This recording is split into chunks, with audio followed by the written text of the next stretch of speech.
Recuerden que Hitler había lanzado su famosa Operación Barbarroja, que era el ataque contra Rusia, porque su destino natural, decía, el destino natural de Alemania es el Oriente. Ya Hitler había cometido una equivocación monumental en Dunkerque.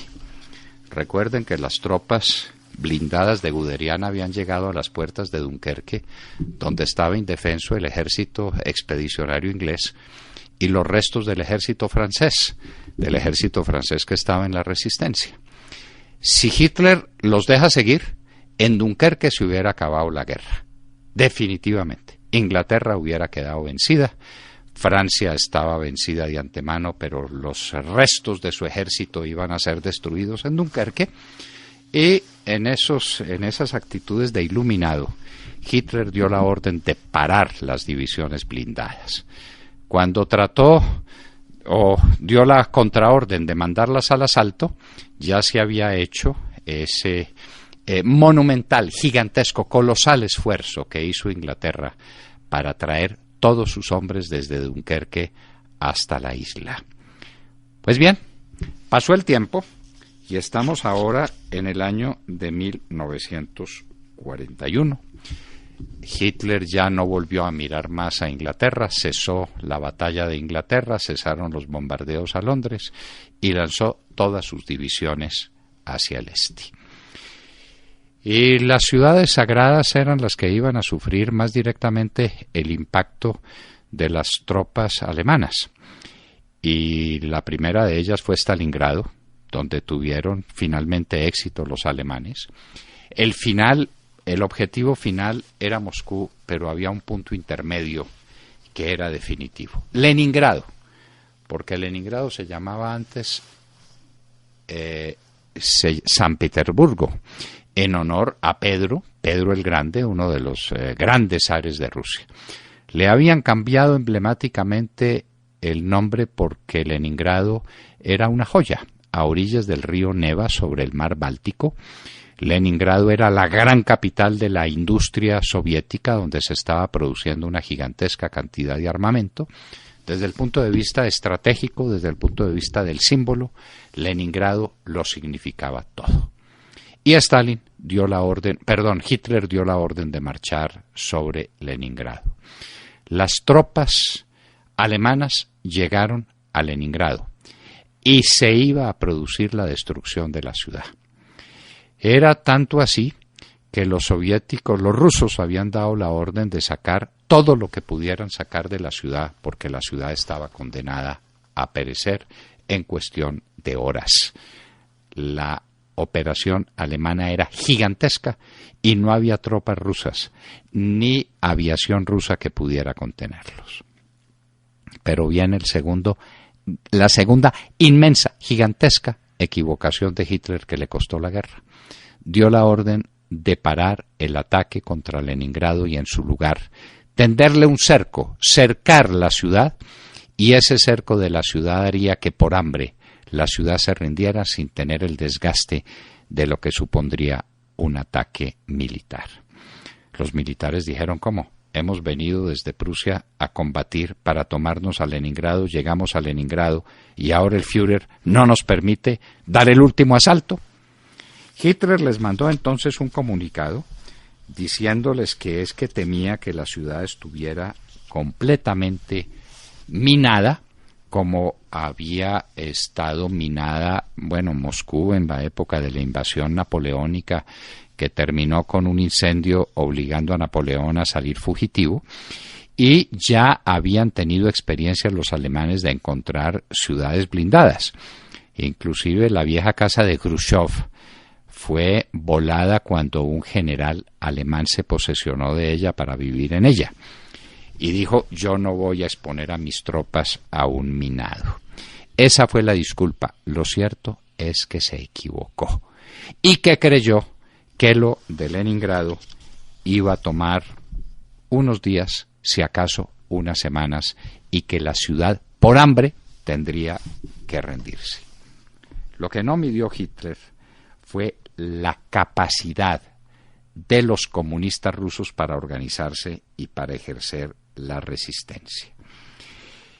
El jefe de Leningrado era Zhdanov, S.H. Danov con B pequeña, un jefe ruso de unas calidades humanas excepcionales, de un valor, de una intrepidez y de una resistencia gigantesca. Y dispuso la ciudad para la resistencia. Una resistencia que estaría desde luego comandada por los hombres de tropas que tenía, los pocos, por los hombres disponibles, por las mujeres, por los niños, por los ancianos. Todo el mundo entraría en la resistencia. Y se le olvidó a Hitler que Leningrado no podía cerrar completamente el círculo porque estaba al lado del lago Ladoga. Ladoga, que fue un pasillo desde el comienzo para que por ahí pudieran penetrar algunos alimentos y los materiales de guerra que mantendrían el cerco de Leningrado. Ese cerco no duró unas semanas, duró 900 días. Ahí se acabó la fuerza de Hitler y del ejército hitleriano. Cuando comprendió su error, que fue un horror, dio la orden de lanzarse militarmente sobre Leningrado. La ciudad había sufrido inmensamente. El hambre efectivamente había llegado. Estiman las fuentes soviéticas los muertos de Leningrado, los muertos propios, en 700.000, en su mayoría por hambre. Pero al que no se presentaba a combatir, no le daban la ración de pan, que llegaba a ser de 5 pequeñas tajaditas de pan al día. Eso no se lo daban, y el que no combatía se moría de inanición. Ese fue el régimen de Zhdanov, el que impuso en Leningrado. Las juventudes hitlerianas hicieron un gran papel. 600.000 muchachos tomaron el pico y la pala y cavaron trincheras antitanque. Hicieron de Leningrado una gran fortaleza. Cuando dio la orden Hitler del ataque, ya era demasiado tarde. Leningrado estaba listo para resistirlo. El jefe del ejército hitleriano nazi era Manstein, un hombre hábil y sencillo que había hecho un plan sencillo para el ataque. Pero ese plan sencillo no funcionaría. La aviación alemana bombardearía inclementemente a Leningrado, pero no podía obrar sino durante el día.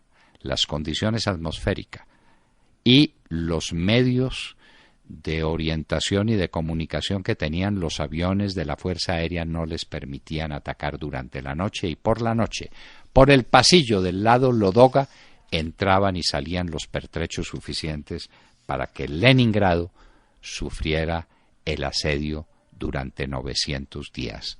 Ahí perdió Hitler la guerra, señores. Siempre se comete una equivocación, siempre se comete un error. Hitler cometió 2, en el frente occidental, a las puertas de Dunkerque, y segundo, en el frente oriental, a las puertas de Leningrado.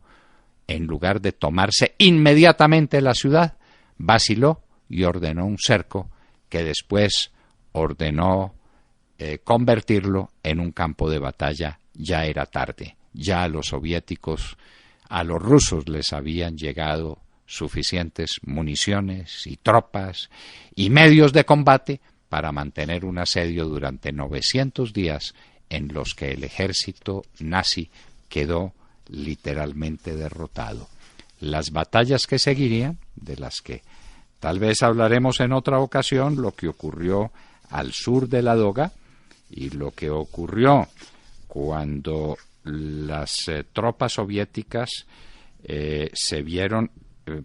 las tropas nazis se vieron derrotadas en Volkhov y Schlusselburg y tuvieron que pasar a la retirada todo eso lo podremos contar otro día. Lo cierto es que el error de Hitler hizo perder a su ejército a las puertas de Leningrado.